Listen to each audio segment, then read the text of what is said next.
Mga paps, flex ko lang sa inyo itong nabili kong 12 volt charger, no, dito sa aking Toyota Vios.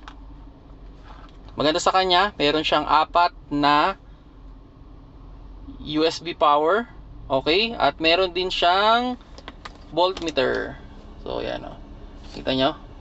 So yun yung maganda sa kanya, no, aside sa charging, meron din siyang voltmeter. So if ever man na gusto kong makita kung ano na yung voltage ng aking kotse, so yun, pwede siya dito. And yun, 4 yung kanyang charging port. So yun mga paps, no. So yun, flex ko lang sa inyo yung nabili kong charging port sa online. I think nasa 100 pesos lang yata to, 150 lang yata. Diba? Sobrang simple lang niya, sobrang gaan. Okay? Ganyan, kabit lang.